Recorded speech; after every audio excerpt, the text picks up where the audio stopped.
देखिए, PM 2.5 एक चीज नहीं होती। और अभी एक स्टडी आई है जिसमें PM 2.5 एक एरोडायनामिक डायमीटर होता है, क्योंकि इस साइज के जो कण होते हैं वो लंग्स के निचले हिस्से में चले जाते हैं, और जो PM 10 होता है और PM 2.5 और 10 के बीच में होते हैं वो लंग के निचले हिस्से में नहीं जाते। और जो PM 10 से बड़े होते हैं, मतलब 10 माइक्रोन से बड़े होते हैं, वो लंग में मतलब रेस्पिरेटरी सिस्टम में जा नहीं पाते, क्योंकि हमारे नाक का फिल्टर जो होता है उसको रोकता है। तो जो PM 2.5 जो डस्ट से निकलता है, रोड डस्ट होती है, उसका अलग इम्पैक्ट पड़ता है।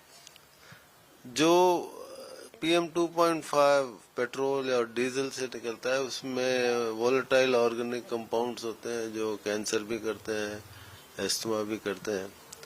जो जिस PM 2.5 में सल्फर डाइऑक्साइड और नाइट्रिक ऑक्साइड ज्यादा होते हैं उसमें एस्थमा ज्यादा होती है। पटाखों से जो निकलता है PM 2.5 उसमें हैवी मेटल्स होते हैं, पोटेशियम होता है, बेरियम होता है, स्ट्रोंशियम होता है, एल्यूमिनियम होता है।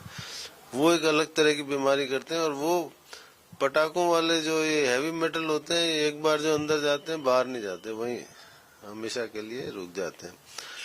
तो जो वायु प्रदूषण है इस पे बहुत ज्यादा रिसर्च हुई है 30 साल से। और जो आपने प्रश्न पूछा उसका जवाब ये है कि शिकागो स्टडी जो अक्टूबर 2023 में आई थी, तो एक भारतीय का जीवन काल 5.3 साल कम हो रहा है और दिल्ली में रहने वाले का जीवन काल 11.9 साल कम हो रहा है। तो ये क्यों कम हो रहा है?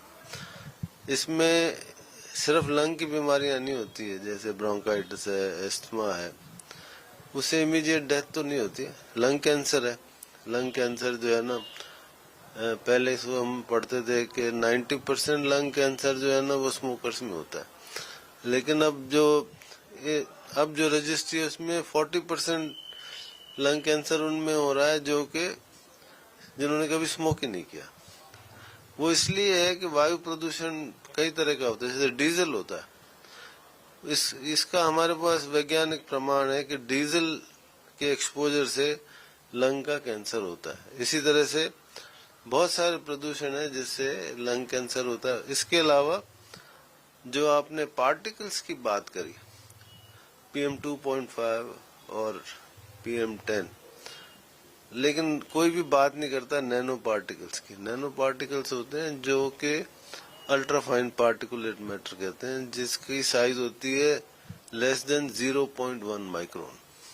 तो ये पार्टिकल्स जो है ना न सिर्फ लंग्स में जाते हैं, लेकिन लंग्स को पार करके वो ब्लड स्ट्रीम में चले जाते हैं और ब्लड के जरिए वो ब्रेन में, हार्ट में, किडनी में, इंटेस्टाइन में, हमारे जेनाइटल सिस्टम में, सब जगह चले जाते हैं और वो तरह तरह का नुकसान करते हैं।